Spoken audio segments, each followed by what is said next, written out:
What's up, Scorpio singles? June 2020. Excuse me, this is your singles tarot reading. And you know, I'm going to tell you, I was not going to do it tonight. I was going to do it in the morning, but I was just sitting on my front porch and I don't know, something came over me. And I just felt like I have this like weird telepathic psychic message for somebody. It was such a weird thing that came over me when I was thinking about readings in the morning. I was specifically thinking about Scorpio singles, and I just felt like, wow, I really feel like this is a big change for all you single Scorpios out there. And it's going to be different for everybody. It's going to happen in its own unique way. But this feeling came over me that so many of you are tired of the music making you, and you want to make the music. You want to be the conductor and the composer. So I feel this big change coming for so many of you. So I'm going to use this deck. And we're just going to see what's going on for Scorpio singles in June. So look at that. We have the Eight of Swords. This is going to be, I'm using it a little bit different setup here, so it's spur of the moment. So I don't really have a good clear view of the cards, but you have the Eight of Swords, and I just had said that I feel like this month for so many of you, this is being tired of the music making you, and you want to make the music. So there's this feeling of just being trapped and just a part of the story, one note being played in the symphony, and you have this realization that it's time to break free from that and to start charting your own path and your own course. So I feel like some of you are just on fire, and I think this Eight of Swords is kind of where a lot of you are coming from. So you have the Hierophant here, and this is major arcana, so this is a lot more significant than the idea of the Eight of Swords of feeling trapped, because this is where you're getting your message. It is a higher spiritual connection here. So you have this this awakening happening, and you are just receiving these messages in some spiritual way that's guiding you to break out of your current energy. This is a complete end to the cycle that you're in right now, and I think this is fantastic. So we're going to see what is heading your way though in June, and going into July, closing out June. We have the Sun. Damn, that's amazing, the Sun. Okay, so we're really hitting the message on target here, and I'm so glad I decided to do this. This was just really spur of the moment. So you are breaking free. See, the Sun here is about a new you, a new feeling you, but more importantly, it is about the universe agreeing with you. And so you are in agreement with a higher aspect of creation, God, the universe, source, and you are really empowered here to really make just about any change you want to make in the month of June. So what does this mean for you that are single? What about my love life? Well, some of you, I think, are not going down that path. I think some of you are really on a soul-searching mission, and you know that in order to really connect and click with a true soulmate or a twin flame, you got to do some work. And I feel like that's what a lot of you are focusing on. You want to break free of life as you've known it up to this point. And so the Sun is the universe. It is empowering you. It's agreeing with you.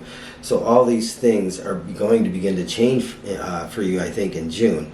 Next, we are going to see what's in your shadow side. And I think the important part of this is it could be anything. It could be about what you're most afraid of. It could be what you want the most, what you fear the most.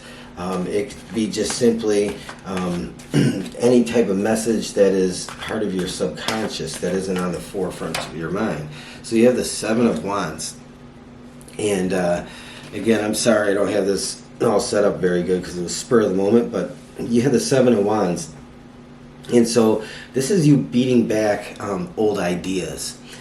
This is about you beating back the status quo and coming out on top. And it isn't an easy thing for you to do because you have a lot of people that aren't going to accept your newfound belief system, your new path. They're not going to like your ideas because their ideas are something that is just so overly traditional and old school. And I'm not saying there's anything wrong with that, but it is hard for them to accept what it is that you are trying to achieve here.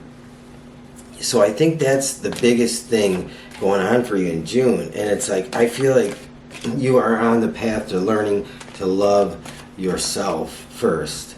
And I think this is kind of the whole feeling I was getting when I was just kind of sitting there thinking about doing your reading. And what else do we have? We have the Three of Wands. So the way this is depicted in this card really, to me, always gives me a kind of a different feeling than I get from other decks. Because this rainbow here is just, it is, even though it's off in the distance, it's the realization of that bliss and really looking forward to getting there. And that is something that is tangible. That is something that you're looking toward, and you know that its arrival is soon. So, what does that mean now? Because I kind of feel like a lot of you are choosing to stay single. Some of you, I think, are fighting back the urge to date somebody, though. You might be really... This Seven of Wands could also be about that. I feel like this is just a whole different kind of internal conflict, breaking away from the norm and feeling like you have to have a partner right now. I think a lot of you are just, you're in that place, and some of you are kind of struggling with sticking to that because being with somebody is an attractive idea in itself. You have the High Priestess. So this is just you being magnetic.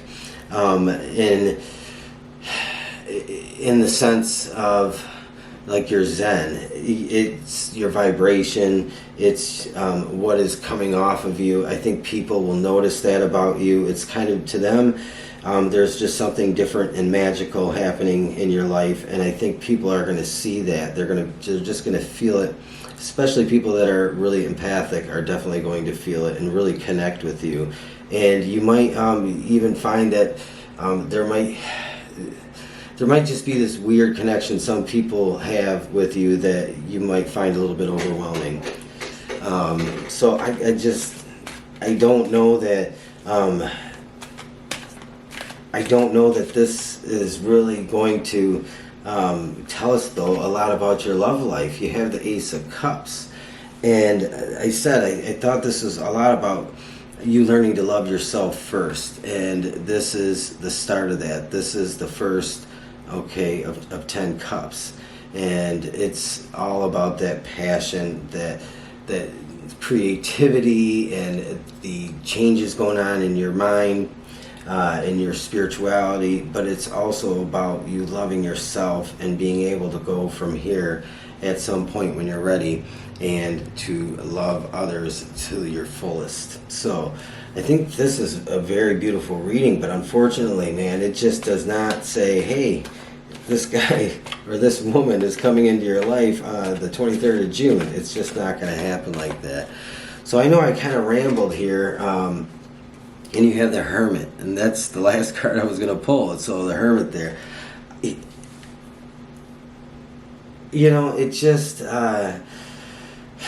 It's just is all about this self-illumination, and it isn't about loving others or having a partner at this time in your life. And it's just, I think this message is going to hit home, maybe only for a few people, and you have the star on the bottom here, by the way. That's all about faith. I think this is a great reading. It's an amazing kind of new adventure in your life, and I think it feels really good. So I feel like I had to get this off my chest, you know, just sitting out there, I had to do this reading. So Treasure Island, that's what you're looking for in a sense, is you're looking for that island out to sea, that romantic place, full of magic and full of your dreams just coming true. So this is very much a part of sharing that with somebody at some point down the road, but this is a destination, and I think you're a ways off, because I think when you commit to the next person, you're committing for life. And I think this is why all this other stuff is going on, and it's really going to attract the perfect person your way. And we'll do one more. That's my cat going through the cat door. She's the one that knocked the camera a little bit earlier, Miss Cleo. Go the distance. Keep going. Don't give up. You might get tired. You might get a little battle weary, but just keep going, because right when you are finally ready to give in, that's when the miracles really start to pour in and start to happen. So, Scorpio singles. This is just, this is amazing, and I think that you're just going to be impressed by the changes in your life, and that comes from you, from within. So with that, I'm going to close it out here and just say have a good night or a good day, and I'll talk to you again soon. Thank you.